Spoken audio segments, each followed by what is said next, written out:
Moving on to another part of the world, the Catalan leader Carles Puigdemont has finally walked out of German jail after the court granted him bail and rejected Spain's extradition request on charges of rebellion. The court held that Puigdemont was not involved in the violence that broke out during the referendum on Catalan independence last October, the grounds used by prosecutors to justify the extradition request.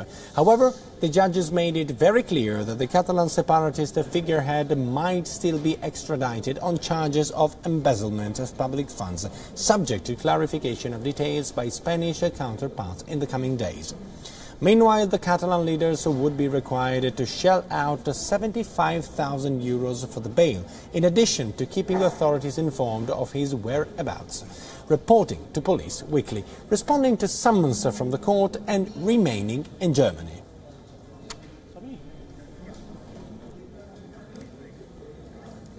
And joining me on the discussion, we have our senior foreign editor, Padma Rao. Thank you very much and good evening, Padma. Thank you for joining us on the broadcast. So, at the end of the day, he walks free with conditions.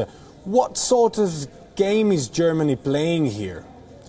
Well, I think Germany is treading, walking a tightrope as far as Carles Puigdemont is concerned. Right from the day he was arrested in the northern land or state of Schleswig-Holstein, in Germany. He has been in this jail in Neumünster, and there has been, I think there was also a certain testing of public opinion perhaps, going on, in the sense that it was very obvious Germany is, most of Central Europe is a very left-leaning kind of public, and there was enormous pressure upon the German authorities to ensure that he is not extradited. So I think Germany is taking the middle path here. I don't mean to suggest that the magistrate in Neumünster was under any kind of political or public pressure. The government of Germany in Berlin has made it very clear that they were not going to try and, see this as a political case. This was clearly a case of extradition and a case of an arrest warrant emanating from Madrid. And as the largest EU member state, they would have to adhere to that request. So I think this court verdict, indeed the 5 conditions under which Mr. Puigdemont has been let off, he is not to leave Neumünster, let alone the land of Schleswig-Holstein. He can travel within Germany, but he has to inform the authorities in Schleswig-Holstein every time he leaves.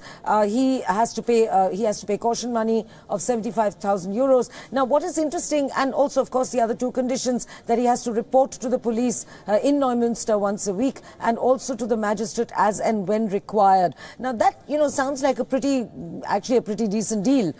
As long as he's in Germany, and Germany is a large country, and it has plenty, it has,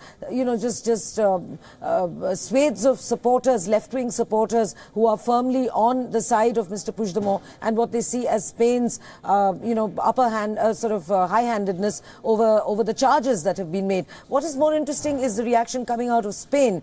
Spain has obviously reacted in a very guarded fashion and has said, picked up, the cue given to them by the German court, which is that Mr. Puigdemont is not going to be charged on charges of, they're ignoring the charge of treason, but they're certainly looking at, and rebellion, but they're certainly looking at charges of corruption. Now, as far as corruption is concerned, so Spain has quickly produced an amount.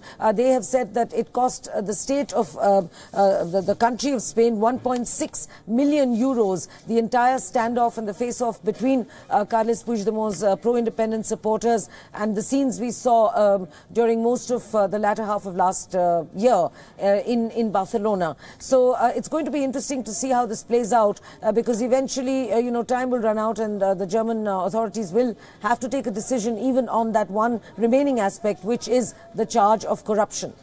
Thank you very much, our senior foreign editor Padma Rao, helping us to understand a bit better the fate of Mr. Carles Puigdemont.